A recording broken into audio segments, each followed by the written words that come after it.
You're listening to Sport the Money. Hello, I'm Bimbola Aoyele. We are joined by Kelechi Nkoro of the Busybody Sports team. It's always a pleasure joining you. So let's begin with Thiago Alcantara's move to Liverpool. A 4-year contract, and it's from Bayern with love to the Messi side. £20 million plus $5 million in add-ons. This is a steal. This is a broad daylight robbery. The whole world of football under their noses have just watched Liverpool go get one of the most informed midfielders. I wouldn't say best midfielders, but I would say most informed midfielders in the last 2 seasons for just 20 million. When you're hearing players like Victor Osimhen who are making moves based on their talents, not that Osimhen is assured of giving you 30 goals a season. But this is a man who you are sure of controlling your midfield. If you saw that Liverpool game against Leeds United, you understand why they have gone for Alcantara. Liverpool lack that ability to hold on to the ball in the midfield and then have someone control it. We saw Jordan Henderson. He tried to do that last season. But Liverpool have more runners in their midfield, people who run and press you to lose the ball. But now they need somebody who is going to control that ball, control the pace of the ball.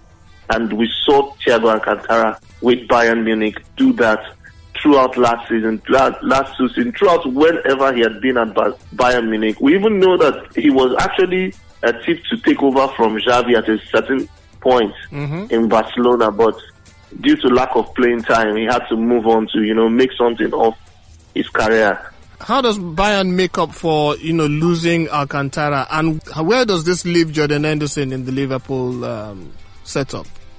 Henderson would always be there. I think he's the captain of the side. Yeah. The big question is, I think Liverpool are trying as much as possible to prepare for life without Wijnaldum, who seems to be one of the targets for Barcelona under Koeman. So I don't think this is about Henderson. I think this is more about Wijnaldum having to fight for a place. The Liverpool side know that if they are going to win the league, if they are going to dominate English football like we saw Man City do under Pep after their great triumph from the likes of Mancini and Pellegrini, they have to reinvent themselves. Liverpool in the last 2-3 seasons had used the Gengen pressing to make people lose the ball. Liverpool will press you up high. The season they lost the Champions League to Real Madrid, we saw them that throughout that season, for the first 70 minutes, Liverpool had so much energy. But the last 20 minutes of every game, they lost energy because they were getting used to the pressing system. Leeds has shown them also that it's not going to work this season. So it's about Henderson and Thiago, with maybe Fabinho at the heart of the midfield, protecting the defenders. So it's something that can work, but I think Wijnaldum seems to be the man who might be leading that midfield. Gareth Bale is one man whose name was, made some headlines in some places, and reports say he's on his way to Spurs on a loan deal. So what do you make of this deal, especially when you consider how poorly Spurs started the season? First off, it's not even about Spurs. It's Jose Mourinho and Spurs. But since we're not dwelling on, let's talk about Gareth Bale and Real Madrid. This has been a marriage that has lasted too long. It should have had his divorce like 2 seasons ago. Unfortunately, I think, when you're holding on to that girlfriend who doesn't want you, and then things now get sour and get a little bit violent with words. And that's what has happened with Real Madrid and Gareth Bale, where there are reports of the presidency saying, you go die there for bench. We're going to leave you here, you're a player. There are reports of Gareth Bale saying, I'm ready to stay and see out my contract. I'm not taking any pay cut. I'm not doing nothing. You're going to pay me all my... so it's been there. It's who will redeem Real Madrid from Gareth Bale or redeem Gareth Bale from Real Madrid. Even there were reports that Real Madrid blocked Gareth Bale from moving to China when there was a huge money ready to be spent on him.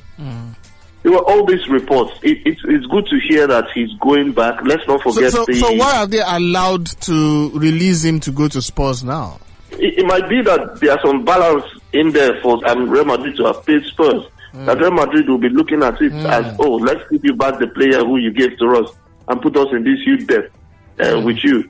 We need to balance our book. Put them in huge debt. Did they not go in with their eyes open? Well, Bimbo, you do some businesses with your eyes open, and then you find out that now pain to them put there. So wait till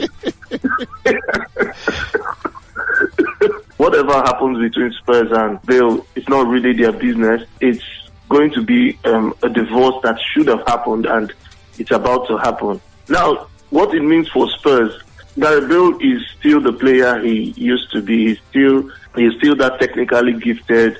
Still has the attacking mentality. We see him once in a while where he comes in.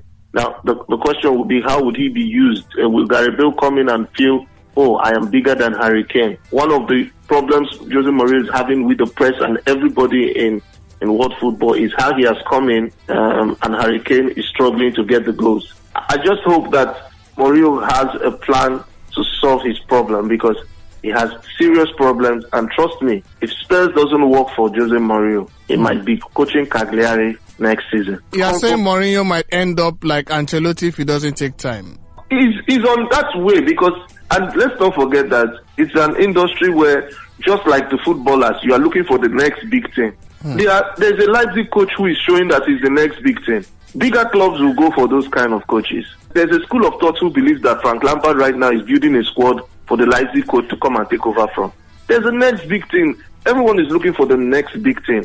Maybe because it's cheaper, maybe because it's new, the innovation is new. But that's how it happens. Look at Rijkaard from Barcelona. Rijkaard now is somewhere struggling in the Middle East. All right, still staying, somewhat in Spain. Jose Maria Bartomeu is set to face a vote of no confidence at Barcelona. What does this mean? How do you interpret this? Is this the finger of Messi? First off, Barcelona built a beast in Messi.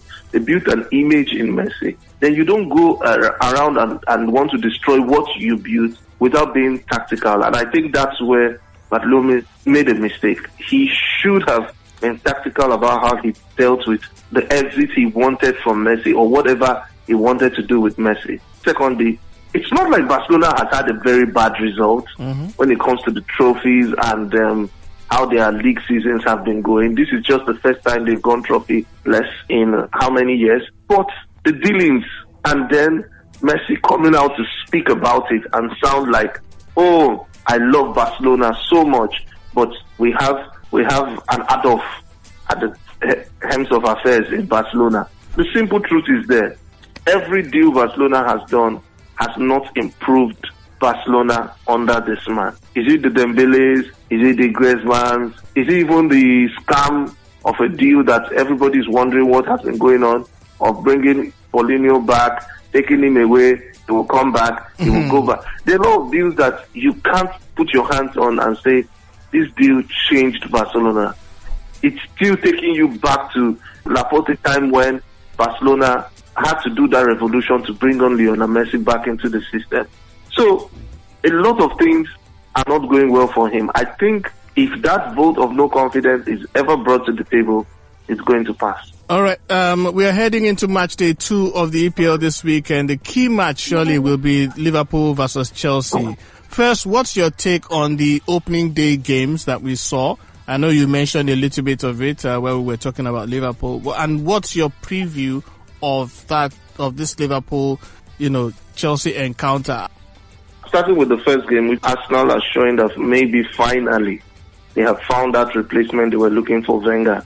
Now it's how much of a support they are going to give him financially. I think Arsenal know that they have a lot of baggages they need to get rid of. They're trying to fizzle them out gradually and also see if Arteta can get the best out of these guys. That's why you are seeing the rebirth of Eneni, for instance.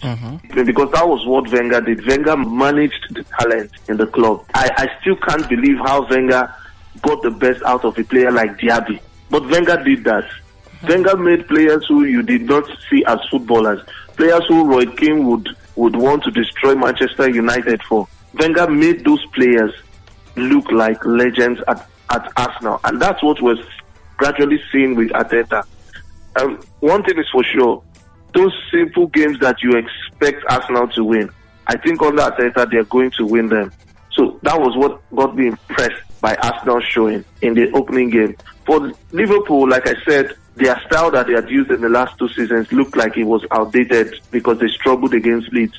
So Alcantara might bring something new to that team. For Chelsea, they won, yes, they won, but I want one person to tell me that he was convinced with what he saw with Chelsea. There was no pattern. It was just selection of 11 players who were just playing, and unfortunately, Brighton, who looked like they could take it off Chelsea, never stepped up to the game. So Chelsea needs to put their acts together. They need to let the world understand why they're spending this big and put a team together.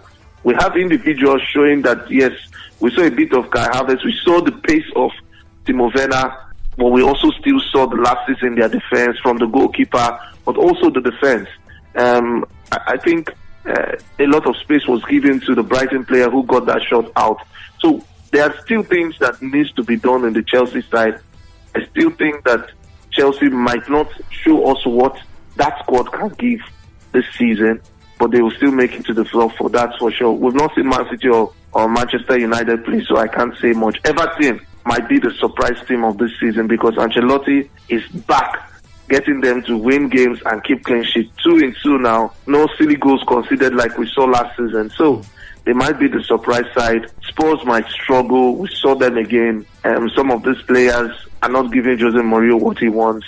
Song has lost some of those beautiful passes he used to give. We saw Harry Kane frustrated 1, 2, 3 times, making runs, but Son kept on making the wrong decisions. So let's just see. It's the second week.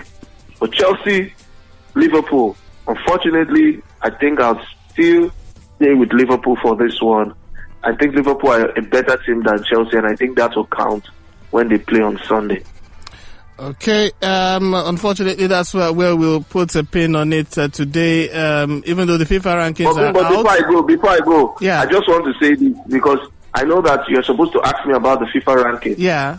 I will tell you that they came up with that ranking with our response to COVID-19. I think that's what they used. Because that's the only excuse I have. My brother, we don't play ball since November. Yes, now we did moved it. This up. So the only thing that I think that we did right is our response to COVID-19. Lagos State did well, and people are applauding us for that. Think about it. There's nothing. Think about it. There's nothing. Oh my word, it's always interesting. It's always interesting talking to you. Oh my. All right, thank you so much, Kelechi, and regards to the rest of the team.